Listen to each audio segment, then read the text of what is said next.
ก่อนจะเจอมันยากนะซ้ำเพาะเขาจังซื้อกิโลละ10 ล้านแต่เวลามันเหลือบ่หลายแล้วเฮาก็ฮีบเฮ็ดอันอิหยังเกาะแคมป์นะแคมปิ้งเฮาก็คิดว่าเฮาต้องนอนสูงนะปลอดภัยเฮานะทุกคนเฮาสิมัดไม้ไปหาไม้ใหญ่นี่แล้วก็ไปหาตัวนี้แล้วก็ตัวนี้ก็ไปหาเสาตัวนี้เนาะแล้วเขาสิเฮ็ดอยู่เทิงนะฟ้าวเฮ็ดนะเพราะว่าเฮามาตอนนี้มันก็นอนปลา2 คน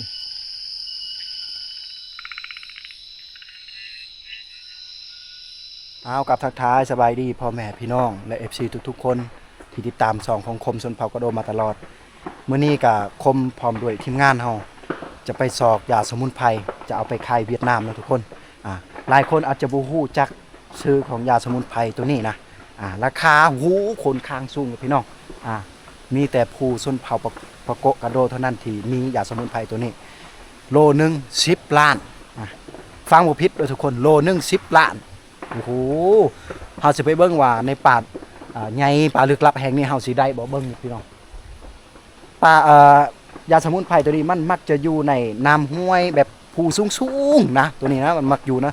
แล้วเฮาสิได้ว่าจักโลนะพี่น้องแล้วเฮาได้แล้วเอาสิไปขายเวียดเขาเฮ็ดยาสมุนไพรเดี๋ยวเฮาไปนำกัน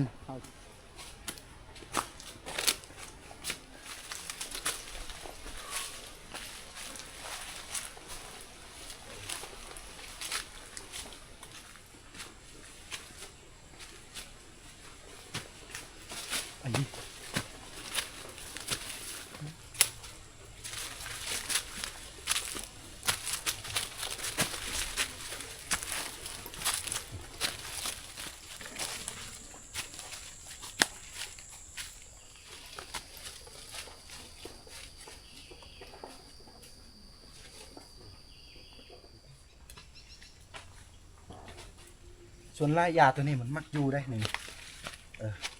แบบมันซึมๆนี่มันมักอยู่ยาสมุนไพรว่าบางทีเราจะได้10 โลก็มีได้นี่เดินทางยังโบเจอนะทุกคนเนาะเมื่อชอกโอ้เจ็บหัวเลยทุกคนก่อนจะเจอมันยากนะซ้ำเพาะเขาจังซื้อกิโลละ10 ล้านมันไปเจอวะ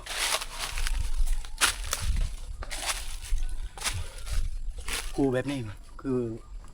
ว่าแหละมันมักอยู่เลยเนาะกูสูงกูสันแบบนี้นะโคตรเลยทีมงานเฮาเนาะนี่คุยลุยก็ลุยอะไรได้หล่านะเป็นไงเจออยู่บ่เฮ้ยบ่เจอเนาะเฮาคาดวังมื้อนี้เฮาสิได้จักโล9 โลบ่หรือ10 โลมื้อนี้นะนี่บ่ประมาณ5 โล5 โลเนาะโอ้เพิ่นคาดวังว่าเฮาสิได้5 โล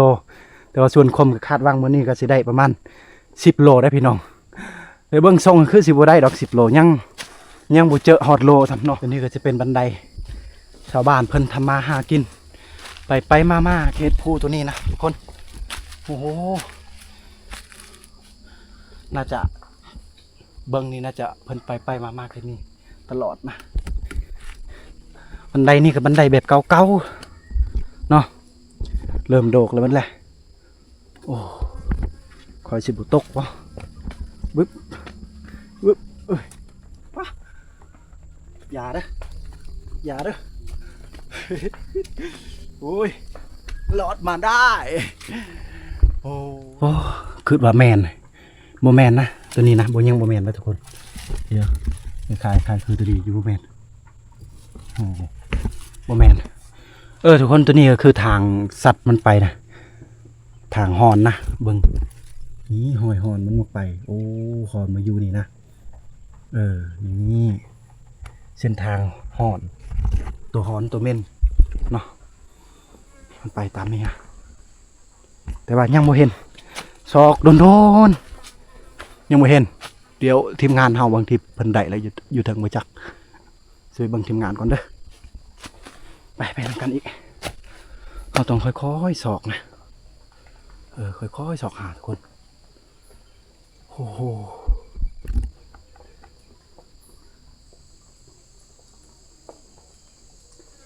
บางคนนี่ได้ประมาณคนหนึ่งนะ4-5 โลก็มีต่อมือ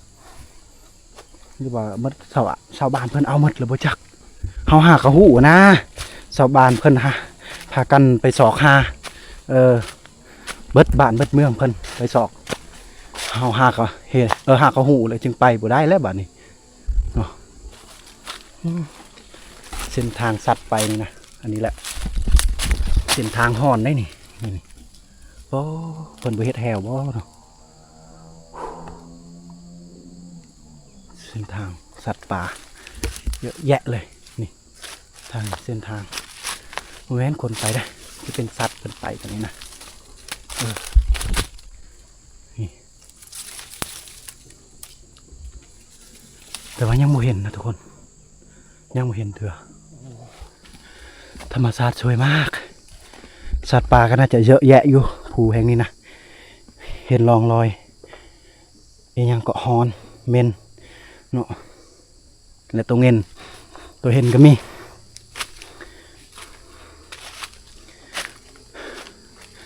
วันนี้เราน่าจะได้เฮ็ดแคมป์ละเราฝ้าไปนะทุกคนมันโดนแล้วตั้งแต่เสาพุ่นนะแต่ยังบ่ได้ตัวเถอะ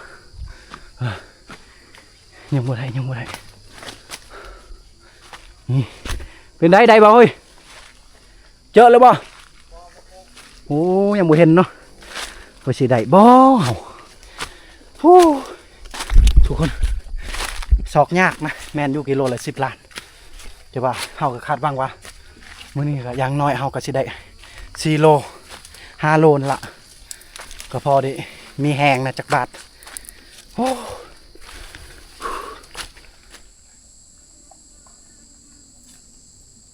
ยังบ่แม่น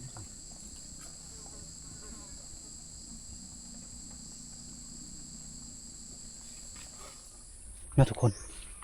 เราก็ตามหาไปเรื่อยๆก็บ่เจอนะพอดีเราก็เจอร่องรอยมันจะเป็นงูกระทิงเด้ออ๋อโตนี่อยู่ผูนั่นนี่งูกระทิงไม่ไหม้เลยได้เราต้องเดินระมัดระวังนะทุกคนไปคุยกับทีมงานเราตามหายังบ่เห็นนะทุกคนแต่เราสิหาบอลเหมาะสมที่จะนี่ยังก็ตั้งแคมป์จะค่ำคืนมื้อนี้นะเพราะว่าเราตามหาไปเรื่อยๆก็ยังบ่เจออันนะยาสมุนไพรปลานี่จะเป็นงัวกระทิงบ่มันคูดไม่นี่นะจะเป็นปลาลึกลับเป็นเสียงนกทุกคนเวลาเราเดินเราต้องค่อยๆเดินนะบ่ค่อยปากไปเลยนะ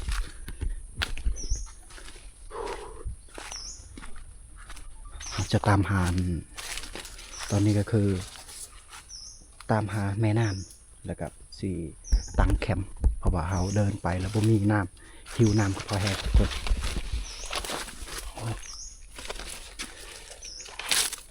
ลงลุ่มนี้ก็จะมีน้ำเด้อ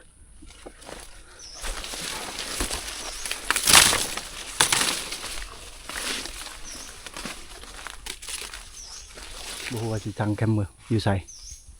ตามหาไปแม่น้ำก่อนลงนี้ก็น่าจะมีแม่น้ำเนาะสิลงนี้เลยเด้อ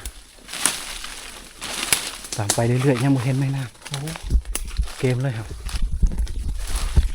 หิวน้ำเนาะตอนนี้เนาะหิวน้ำแหละตามหาไปเรื่อยๆไปเนาะ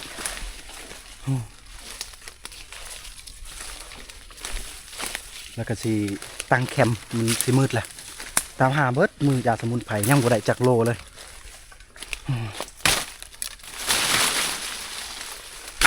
แต่ว่าพี่น้องตัวนี้นี่เราหาเอาแบบเป็นอาหารได้ยังไงเราบ่อึดบ่อยากเลยเราขึ้นภูขึ้นผานี่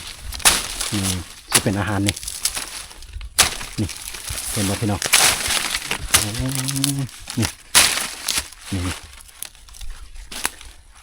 นี่ตัวเนี้ยจับอ่ะเราสามารถเอาอาหารได้เลยถ้าเวลาเราบ่มียังเขาปลาไปสิมันจะเป็นอาหารเลยทุกคน อุ๊ยปักมือ แซ่บปะ โคตรอร่อยรสชาติเหมือนวายแต่บ่แมน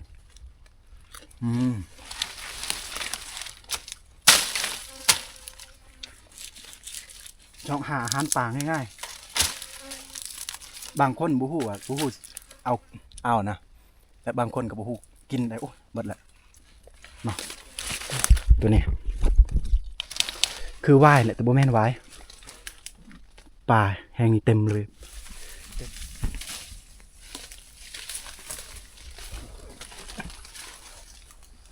คนเฒ่าคนแก่เพิ่นว่าเวลาเข้าป่านะทุกคนนะตะกองมาเลยเวลาเฮาเข้าป่าดงดิบนี่ยานลงทางพี่น้องเวลาเฮาไปนี่เฮาต้องหักใหม่นี่หักไปจังซี่เลยเนาะเฮาสิไปใกล้สำได้เฮาก็บ่ลงอันนี้คือวิธีการเดินป่าแต่ว่าเฮาเดินป่าจุดประสงค์มันนี่ก็คือเฮาจะตามหายาสมุนไพรโลละ10 ล้านนี่เฮาไปเป็นลายรอยลักกับบุลงเพราะว่าเป็นหยังจึงบุลงเวลาเฮากลับเฮาก็ตามหอยที่เฮาหักนี่นะเฮาสิบ่ลงทาง ถ้าว่าเฮาไปเรื่อยๆเฮาบ่หักอันนี้เฮามีโอกาสจะลงทาง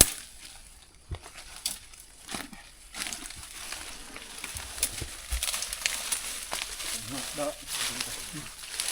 มาเลย เหงื่อดิ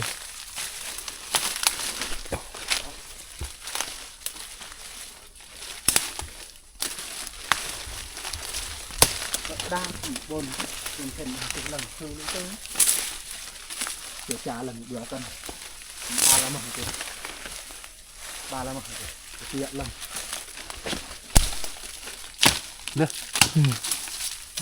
โนกเลยโอ้ไม่ต้องแป่งได้กัน ได้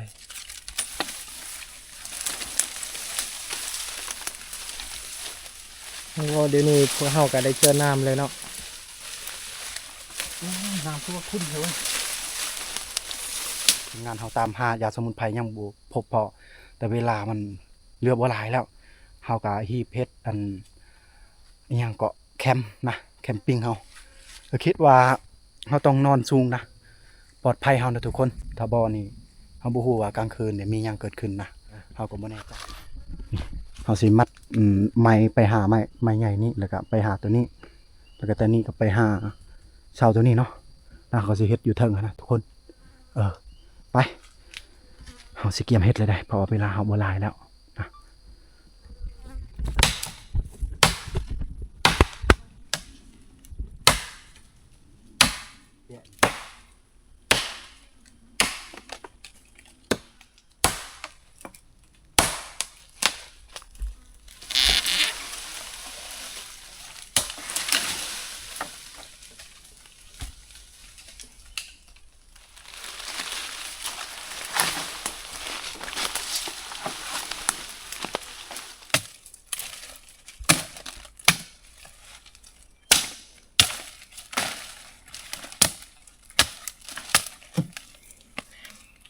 เฮาจะเฮ็ดเนาะทุกคน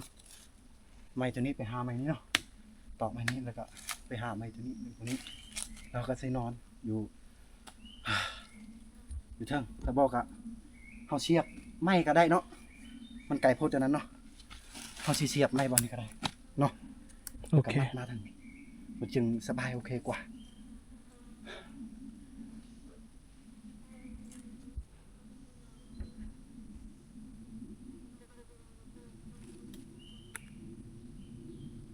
เสียงสัตว์ป่าทุกคนบังเวโอเค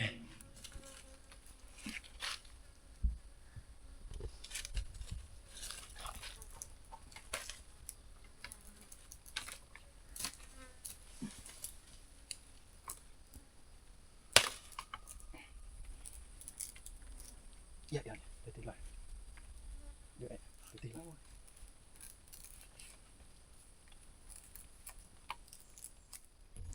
ทุกคนตอนนี้แคมป์เฮากำลังเริ่มเลยเริ่มไกลแล้วเดี๋ยวเฮาจะติดตามนำกันอีกเด้อเพราะว่ามันยากเฮาสิเฮ็ดฟาวเฮ็ดนะเพราะว่าเฮามาตอนนี้มันก็เริ่มสิมืดแหละ เพราะว่าเฮาเดินทางไกลพี่น้องถ้ามาฮอดตอนนี้ตอนเช้าก็น่าจะโอเคแต่เฮาเป้าหมายก็นอนแต่คืนเดียวยาสมุนไพรยังบ่ได้นะเดี๋ยวเฮาจะตามหามื้ออื่นอีกน่าจะได้โลนึงก็รวยแล้วทุกคน10 ล้านพอให้ได้จากโลนึงบางทีเอาไปบ่ถึกจุดนะพี่น้องเลยบ่ได้นะเอาติดตามไปอีกเด้อเฮาสิเฮ็ดแคมป์ก่อนให้มันแล้วนะทุกคนเฮ็ดที่พักของพวกเฮาก่อน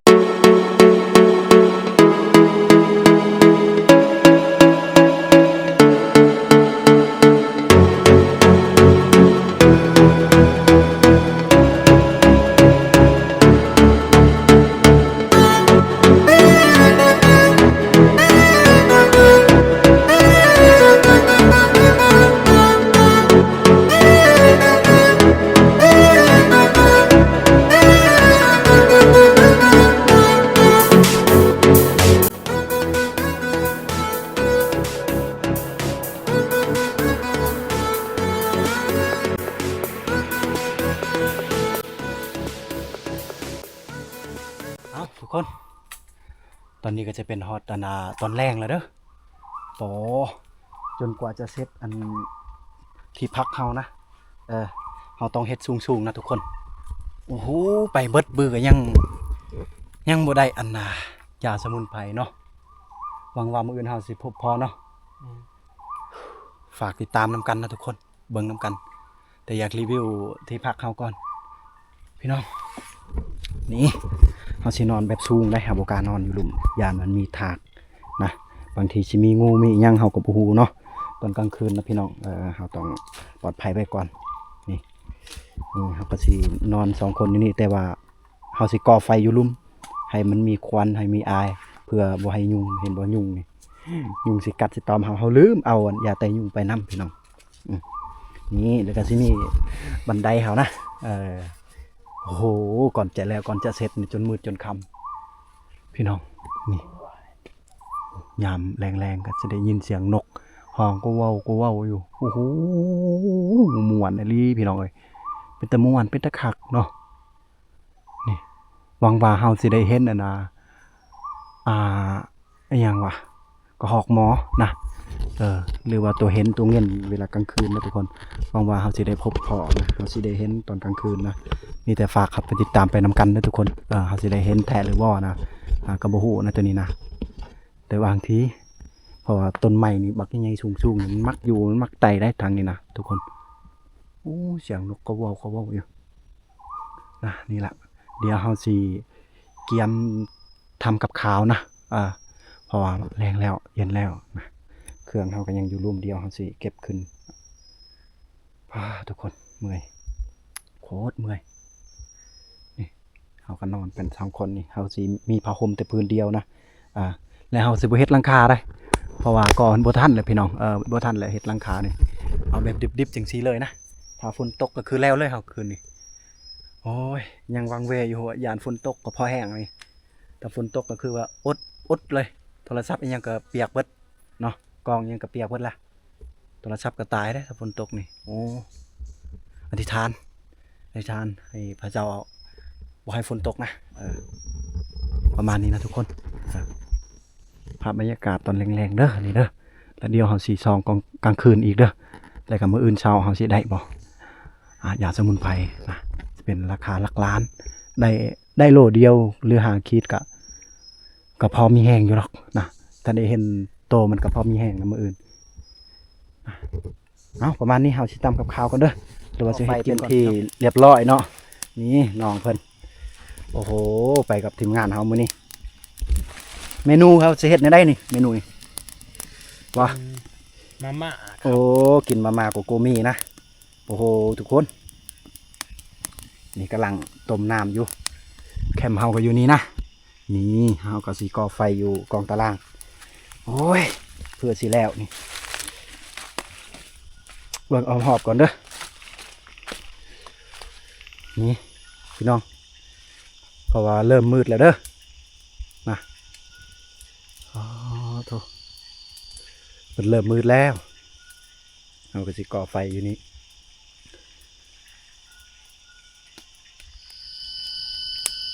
เอาเลยแรงอันนี้กินได้ มานะทุกคนเอามานี่ก็สิเมนูต้มมาเบิ้งนี่น้ำปอทุจักแมงอีหยังโดดนี่ แมงจิกลิดเด้อเมนูมันนี่นะบ่มีหยังไรไอ้น้องเฮาโอ้ย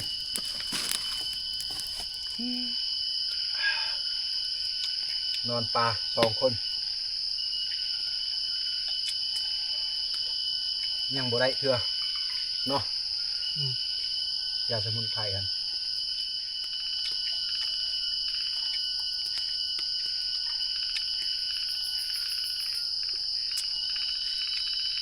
มันค่าเข้าบริเฮ็ดเด้อถ้าว่าฝนตกนี่ก็แล้วเลยพาบัดพายางยังก็บ่มีบ่ได้เตรียมพร้อมหยังทุกคน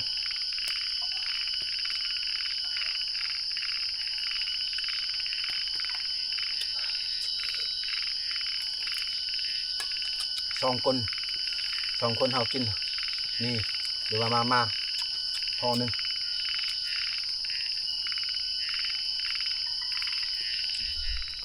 เอาเลยแล้วทุกคนชุมเฮาก็กินเบิดแหละเป็นที่เรียบร้อยนะอ๋อเข่าตัวนี้แม่ใส่ถุงบักลายเบิดเนาะนี่อิ่มแล้วนี่ตะกอง มีเชื้อแต่ว่าพวกเฮาสิเกียมนอนเด้อบัดนี้เนาะสินอนข้างบนแต่ว่าไฟเฮาสิก่อปะอยู่นี่นะให้มันอบอุ่นเพราะว่าผ้าห่มเฮามีแต่พื้นเดียวไปเฮาสิเกียมนอนเด้อทุกคนแต่ว่าผมสิต้มน้ำปะนะกินน้ำต้มมื้ออื่นเช้าเอาเด้อทุกคนตอนนี้ทีมงานเฮาก็เกียมนอนเด้อแต่ว่าเฮาไฟเฮาสิดังปะเด้อดังปะเราสิเห็นในกองนี้เนาะอายนะหรือว่าควันไฟเพราะว่าเฮาก็สิดังปะให้มันอุ่นนะทุกคนเริ่มหนาวแล้วอยู่ภูนี่นะถ้าว่าฝนตกมาแล้วเลยนะทีมงานเฮานะรุ่นเบิ่งนำกันทุกคนว่าเฮาสิรอดหรือบ่คืนนี้นะ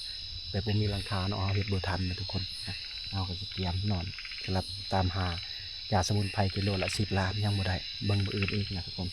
ก็เตรียมทาเบิ่งมื้ออื่นว่าหน้าตาเป็นจังไดทุกคนสำหรับคลิปนี้ก็ขอนอนไปก่อนเด้อกดไลค์เด้อทุกคนพบกันมื้ออื่นนะนี่ก็สิมีผ้าห่มประมาณนี้นะตอนนอนเฮาก็ประมาณนี้นะทุกคนเอาบ๊ายบายพอกันมื้ออื่นเด้อ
เจ๋งแล้วทุกคนโอ้ยสบายดีตอนเช้าเนาะทุกคนชมเฮาก็นอนหลับกันดีนะนี่แหละบอนนอนทีมงานเอา2 คนนอนตอนเช้านะเจ จะได้ยินเสียงนกเสียงหนูนะทุกคนหากับตื่นนี่ นี่สิเป็นบ่อนเขาทำน้อยชุมเฮา เฮ็ดเมื่อวานนี่นะแล้วก็นอนอยู่นี่พอพี่น้องเดี๋ยวคมจะก่อไฟเนาะ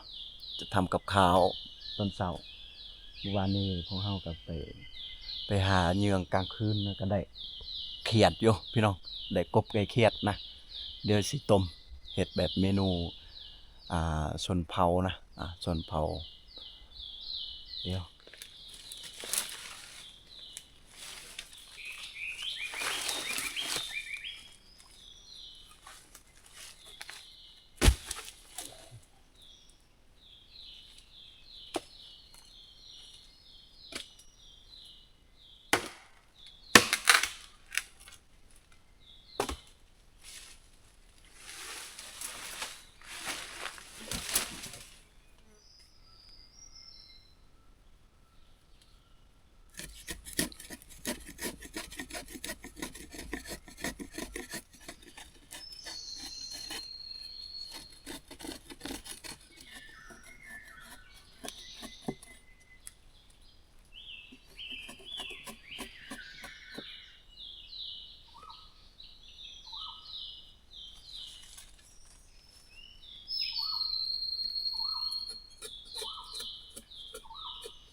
เด้อทุกคน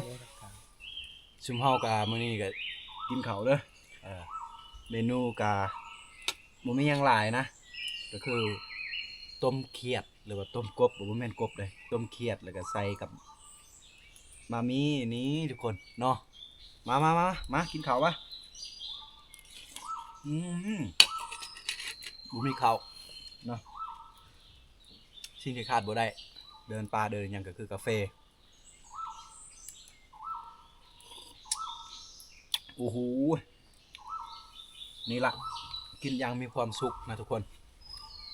กินข้าวกินน้ำอยู่ป่าดงดิบแห่งนี้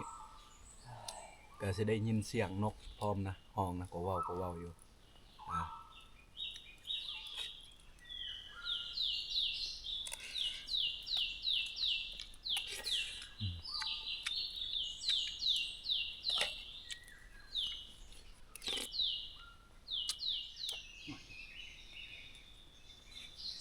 เจ๋งมาก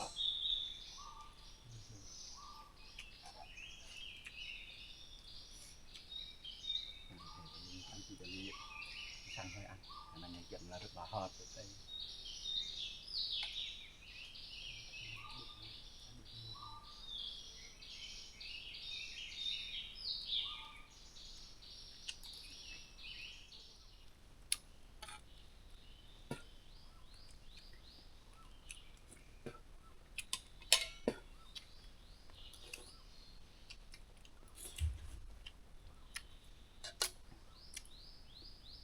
เก็บกันเลย